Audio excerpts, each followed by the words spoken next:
Hello there. I am Jacqueline Nichols, the founder and creator of Discover Love Academy with Discover Love Matches. And we are bringing to you an incredible, absolutely dynamic expert on really learning about your boundaries, your self-care, a true advocate for self-love. And don't you agree? Sometimes we need to be reminded what it is that we need to be doing differently, how to break through the boundaries, really learn and understand the signs that derail us on our love journey. So I am honored and privileged to bring you Susan Ball. This is going to be a great time. Susan, can you tell us a little bit about you and what inspired you to become such an amazing advocate for self-love? Hi, Jacqueline. Thank you for having me on. I'm really happy to be here. I am the CEO and founder of Broken to Blissful, and I advocate for women who have been in toxic, abusive, plain old ugly relationships to rebuild their self-love and get out there and set boundaries and find someone to co-create the rest of their life with. Nice. To fill their own void with their own self-love so they're not letting somebody else take advantage of them. So my journey began from a very bad abusive relationship. And I discovered I had 3 nasty relationships that I had to sit down one day and say, Susan, what's the common denominator in all your relationships? True. Oh! I think that's me. So there's something, going on there. And I recognized that I had abandonment issues from my childhood. So I had a huge void, a hole in my heart, a hurt, whatever you want to call it. So any guy who came along and said, I love you, I'm going to provide you with the world, I'm going to make your life beautiful, I go, okay, let's go. Let's do this thing, right? So true. Yeah, and I had no boundaries. I had no sense of red flags or any of those kinds of things because I was just so desperate and broken in ways. Absolutely. That I was looking for somebody to fill that, to make me happy instead of creating my own happiness and looking for somebody to join me in my happiness. And there's a huge difference between the two things. So true. And, Susan, I love that you bring that up. I mean, just even the phrase of broken to blissful and blissfully aware and really getting that concept of what that means, because if we don't know what those signs are and we don't know another way to be, we just repeat those patterns. And the fact that, yes, you had people wanting to be with you, but you weren't attracting what you wanted to be with is so incredibly powerful. And I know you talk a lot about the boundaries and what does that mean to have that. And that's something that is really important. After myself working so many years in the love industry, I noticed that people have such a confusing understanding of what it means to actually have boundaries, but not have walls up. And I feel you're very good at explaining the difference. So can you dive in and talk about that, darling? I can. Boundaries. Walls are where you don't let anybody in. You're looking out through a little peephole, frightened and scared of everything. Boundaries are knowing who you are, knowing what you want, knowing your self-worth, knowing your value, and you're actually not looking for someone anymore to fill a void. But you've created boundaries. And as I tell my clients, boundaries come in different levels and different groups. Mm-hmm. There's the hardcore, these can never be broken boundaries, and they're different for everyone. So you may meet someone and they are, I don't know, they work in an industry that does harm to animals and you're an animal lover. Yes, that's a big difference. That's a huge difference. Mm-hmm. That's a boundary. So you would have that boundary. If you're a true animal lover and you're a vegan and he's the CEO of some big butchery company, you've got a huge problem. So that's a boundary that doesn't get broken. That's one that's not flexible. So you might have 4 or 5 of those. They could be religion. They could be children. They could be any of those things, the big ones, the top. Then you'll have boundaries and that are flexible. They're, this is what I would like. This is what I want. This is what I stand for. But I'm a little bit flexible here. But here's the key to anybody who's listening to this. Make sure you know exactly what that flexibility means. Don't just go in there and say, I'm flexible on this one, because you'll drop it. It'll just drop off the face of the earth. You want it to be such that I want somebody who loves these 5 TV shows as much as I do, or loves reality TV as much as I do. Okay, maybe he doesn't love them all. Maybe he loves 2 of the 5 shows that I love. That's okay. That's flexibility. I like that you describe that, because I think that people, they get this list that is so insanely, like they chisel it in wood and it can't change. But then when they meet someone, they kind of go, oh, can I kind of sandpaper that one out a little bit? And they don't understand about flexibility, where you have some clarity. So you're really explaining that well. I love that definition of how you're talking about looking at things in a more distinct way, with where there is some flexibility. Yeah, it's not black and white. You do have black and white boundaries. Mm-hmm. I had specific ones when I started to heal. They were very specific. And the other thing that I love to express to people is that boundaries change as we grow and we change. Things that were really important, that were really high on the list, may start to move down, and that's okay. Be prepared for that. Be honest with yourself and review your boundaries and say, is that such a big deal to me now? Because the place where I came from was so violent and so awful that I had very strict boundaries around me. But as I healed and as I grew and as I learned about my own value and self-confidence came and self-love came and all of those things, the boundaries started to morph. And some of those really rigid ones actually dropped off the list because they were ridiculous. They were more like walls. Right. Right? I love that. Now, can you explain a few of those? What would be something that someone at some point was pretty rigid about, that later in life things change, kids are grown, maybe life is at a different place? What is it that you would see somebody change and shift on their list of the boundaries that are not quite as crucial as they used to be?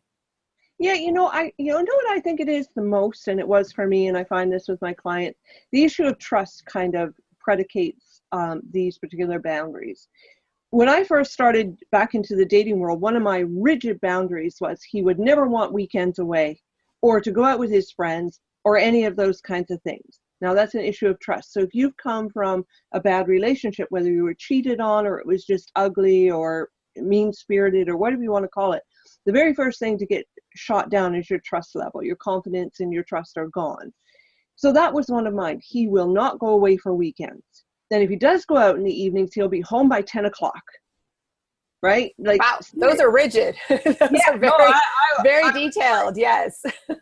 Now I've been with my partner for quite some time, and it's like, when are you leaving? Like, when? I love it. Love it. And yeah, because as you true. grow together, this is not a priority anymore. The trust is there, the affection is there, the love is there, the realness is there, and you're not threatened anymore by those weekends away. And he thinks it's quite funny because he went through some of that healing process with me, and it was brutal. It was not good for him either. But in the end, it worked out. But you will, when you set your boundaries, look at them and say, this may change, and I'm okay with that. And this one might change, and I'm okay with that. But if in the beginning, to heal, to start to build trust with yourself and your own decisions, if you have to set really rigid boundaries, go for it. Yeah. I like that, though, because at different stages, we are at different places where we need different communication tools, protection, and the ability just to kind of understand, even if it's pretty rigid, when you're with somebody that loves you enough to see that you just need to learn how to feel safer and more vulnerable, then you'll be able to make those changes. But when you can make them at your own pace, the rewards are so much greater and so much more fulfilling.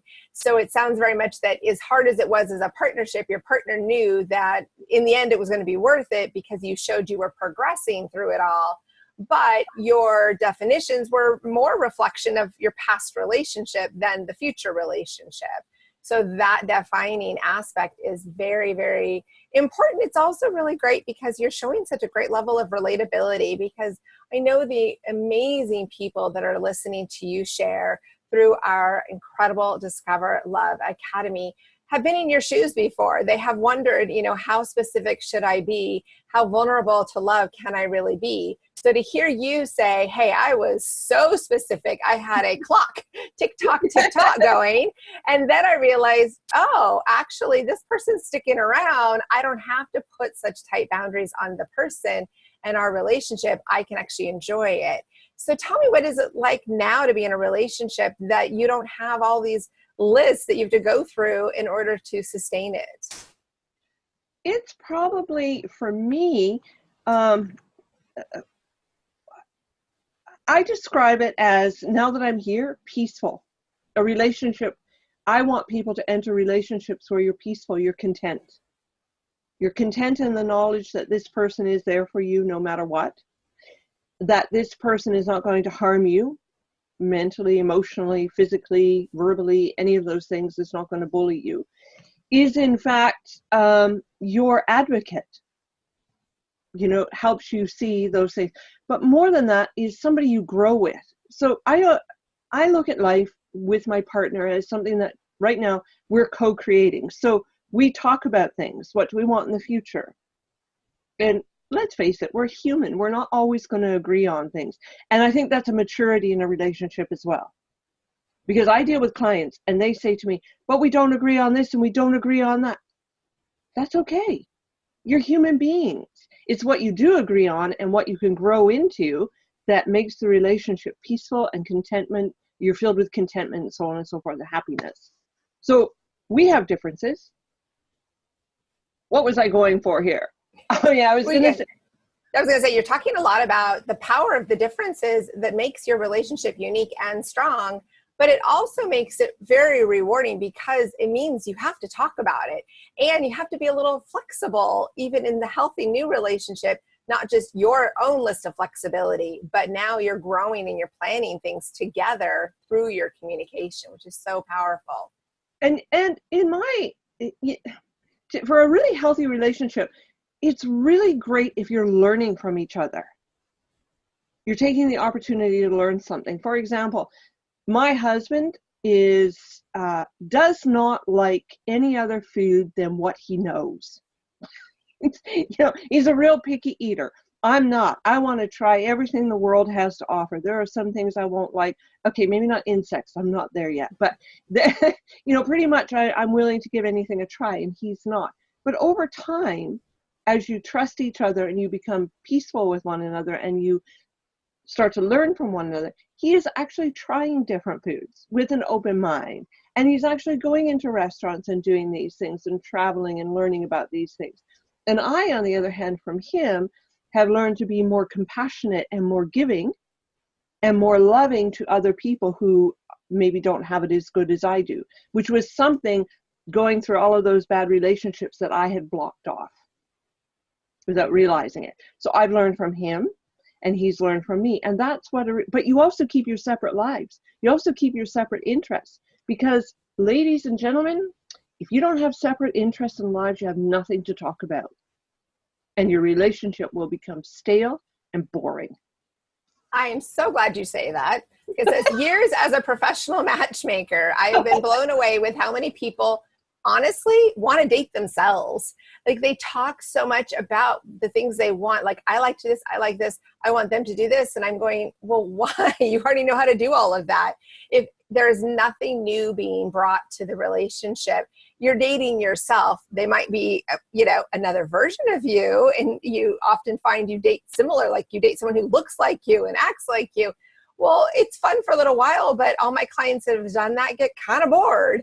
And so we have to think about not necessarily to the extreme difference, but enough difference that there's a little spice and a little conversation. And my partner taught me this, and we learned about this, or we explored these things, or this has been on my wish list. So bringing that up is a really important aspect when you are trying to break from being broken and you really want to have bliss in your life.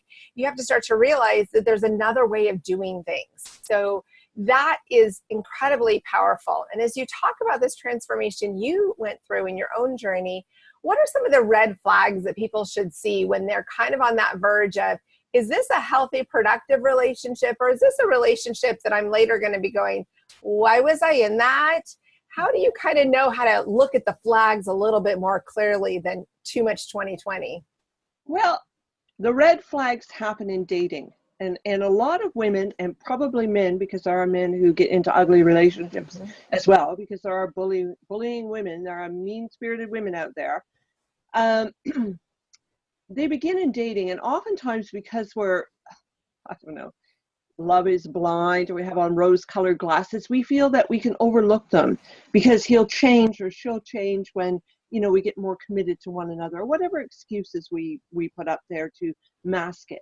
But the number one red flag for any woman out there is if you're going out on a date and you're looking at somebody and you're saying, I hope he likes me.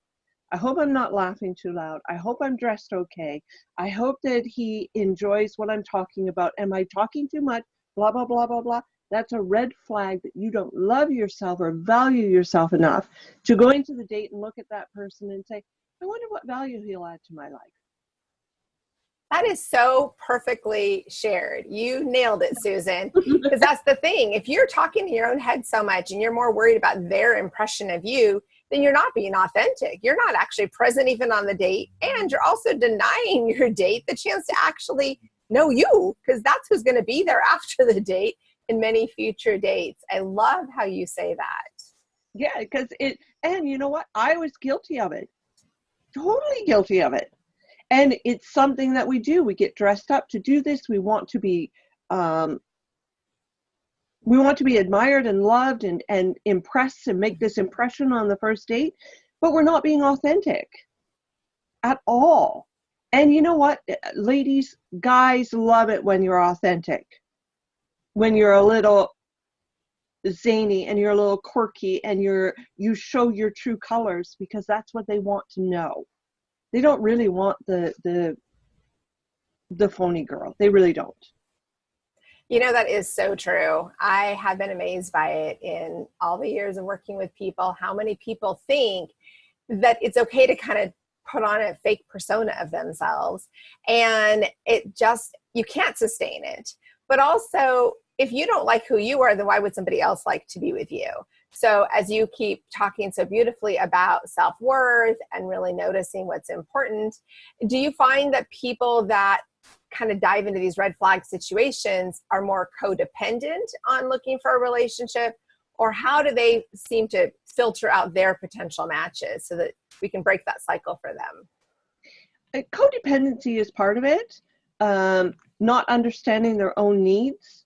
A lot of us don't understand what we need in life or even what we want in life, because as children, and this is not because people were being mean to us or did it on purpose, but you probably remember being a little girl and you just did your own thing, and sometimes you'd drift off into daydreaming and somebody would come along and say, snap out of it, stop daydreaming.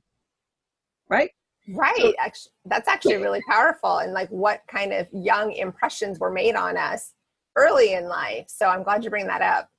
So as soon as we stop daydreaming and we stop thinking and wishing and hoping and all of those things, and we start to morph into the should life, should go to school, should get a job, should get married, all of those things, we lose touch with what we want and what we need, what we truly desire in this life, what brings us joy, what makes us feel passionate. We put all of that aside to live the should life. So when I ask women, what do you want in life? First thing they can list off 100 things they don't want. And then I will say, but what do you want? I don't know. I haven't even thought about it. And that's one of the things when you're not truly going in for a relationship of equal value where you're co-creating, is because you don't know what you want, so you don't know what you're looking for.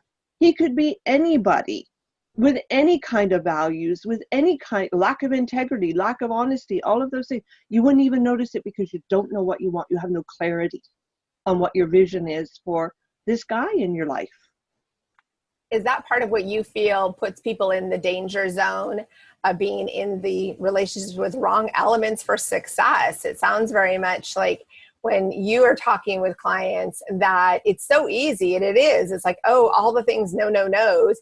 But really, what do you actually want? What do you want? And people have forgotten how to dream, have forgotten how to desire. So what would you say would be some things that people you've worked with put on that list when they don't really know how to even think about it? What are some ways to get started thinking about that list of what your wish list is? I always say to them, go back to a time in your childhood when you were just, sit down. In a time in your childhood, you're free of all of the responsibilities that are on you as an adult. That should life is just melting away. Put it aside. And then I have them write 100 things they want in the perfect guy, the perfect relationship. And it's shocking for them because it can be the smallest thing. I don't really care. Just start writing you want. And it can be physical things too. I'm not adverse to that at all. Because let's face it, there is physical attraction. It happens, and there's no point in saying that that doesn't happen. So it's a fact of life. But if you want somebody who is a certain height, if you're a tall girl and you want him to be taller than you, that's something you want. You want somebody who loves to travel, ride bikes, exercise, work out, eats junk food because you love ice cream for dinner or whatever is adventure. Keep going. Just let your imagination, as you would a little girl, dream about your prince and write it all down. What do you want? I think that's great because both men and women could be making that list. And it's important too to hit 100. That's a lot. Most people are like, what are my top 3 things, top 5 things? At least I'd be happy if I got that. It's not about the short straw. It's about really digging in and being able to own that and create that. So what happens when somebody gets that 100 list? What do you say for them to do next to start moving forward in creating that opportunity? We look at the important things. We put them into categories. So there would be the physical attraction. There would be the monetary things because there is stability, and because in a lot of cases, I've had women who are very successful career women, and yet they are dating people who are not their equals. And I will say to them, is that on your list? Because if you're making $1 million as a CEO at a company, is it important to you that your mate is also a leader in a company? Or is it not important? Because it cannot be important too. But you got to look at those things. So we put them into categories. We start to categorize them. And then we prioritize them. And I ask questions like, okay, so he's happy. He's adventurous. He loves to laugh. He shares your love of animals and the outdoors and exercise. But he's not 6 foot. He's only 5'10". What are you going to do? That usually makes them smile and say, oh. So they're starting to look at the priorities, the things that make them feel good. So when you're out with this person, where are the good feelings coming from? Where is the joy coming from? Are you laughing together? Are you smiling at each other? Are you having those great moments where you just look at each other and burst out laughing, or knowingly know what's going to happen?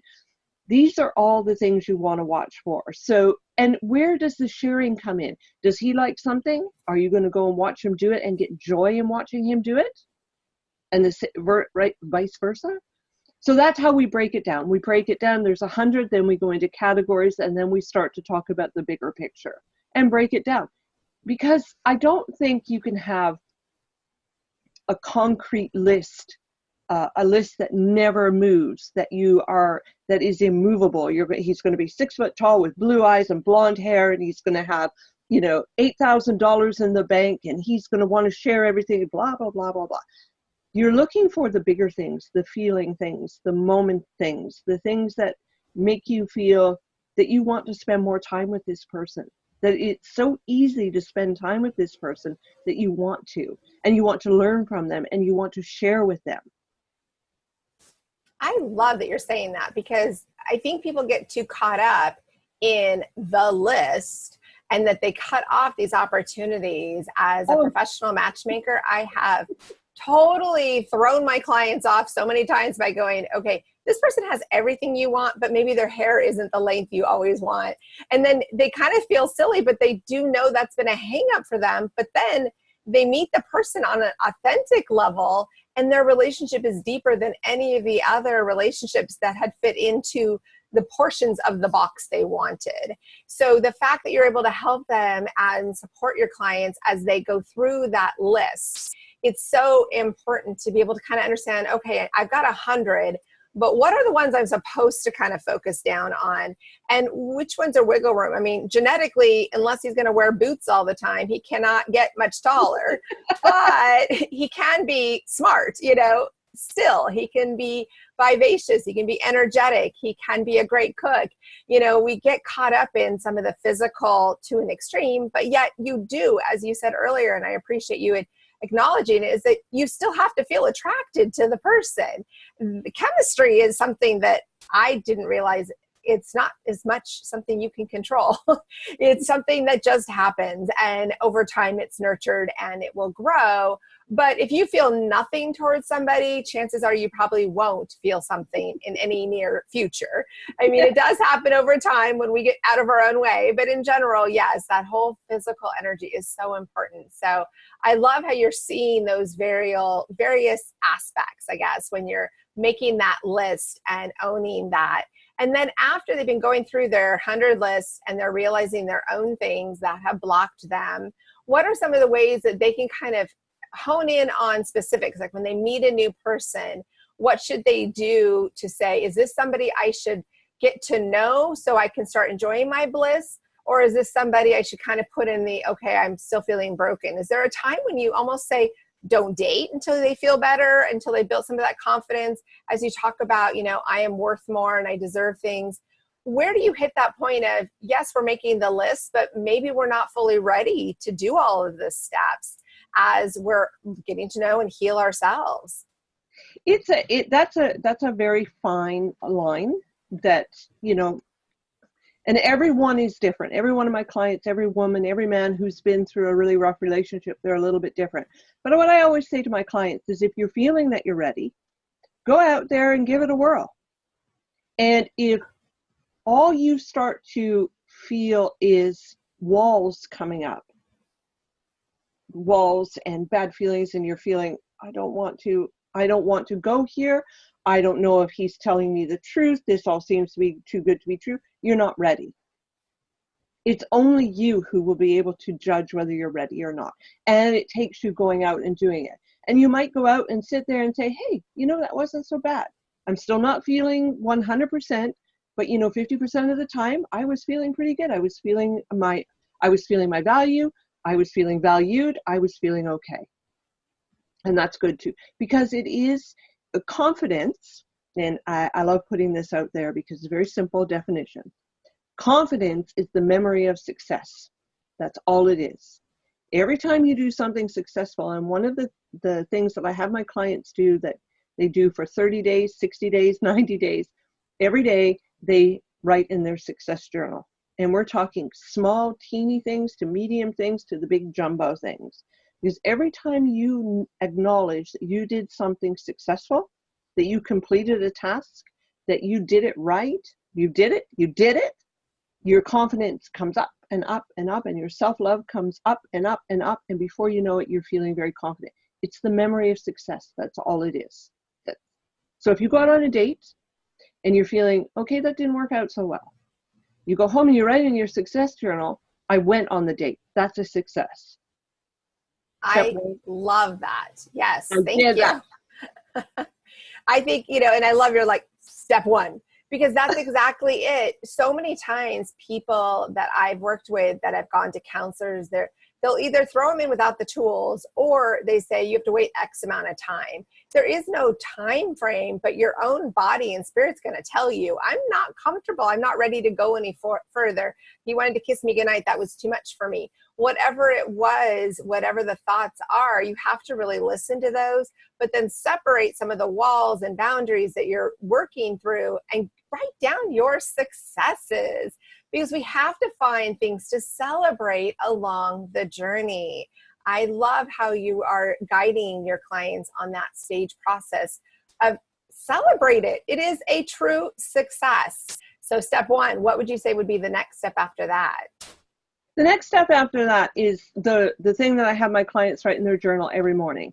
Today, I forgive myself for any mistakes I may make.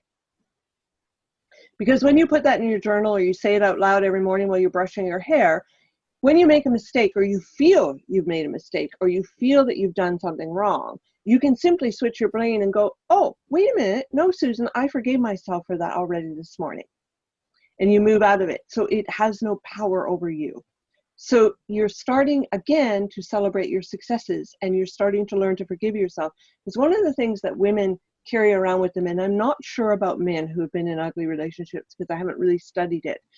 But women carry around a lot of shame and a lot of guilt that they did something wrong. So it's very important for them to learn to forgive themselves. That's part of the self-love process. So we start off slowly, every day.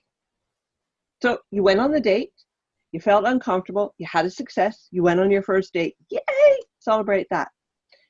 Now you forgive yourself. Okay, I forgive myself. I felt uncomfortable and I forgive myself for that. And I'm at peace with that. There's an almost, and I don't know what to call it, this need to, when you go out on a date, and I remember dating many, many years ago and all of the bad relationships, when you go out on a date, you almost feel obligated to like that person, to be with that person. That you feel that, oh, I can't tell him, oh, this didn't work out, I'm not into you. You're going to go as far as the second date. And I want women to understand that it's okay to sit there while you're having dinner or coffee and say, you know what, it's okay, this one's not going to work, and I'm okay with that. I think that's actually important, because that is part of giving your bliss back, to actually be okay. There's a lot of great people out there. They're just not for everybody. So you saying that and giving women and men permission, because men do the exact same thing, trying to figure out a way. It's like, well, at least we sound like we kind of connect, or we've had some time together. You know, she's real pretty, he's real handsome, he's really polite, she's a real lady. You know, we should try to figure it out. At least I'm here. And not everything needs a complete team effort. Sometimes you're just not meant to continue. And that's giving respect to both people. It's honoring each individual. And that is also giving them the power to have their own bliss in the process of healing, because they can start to define what do they want to be with and what they don't want to be with. But that doesn't mean either person's better than the other. So I'm really glad you bring that up. Yeah, because I talk to women all the time and they say, but what if he likes me and I'm letting him down? Well, that's okay. That's life.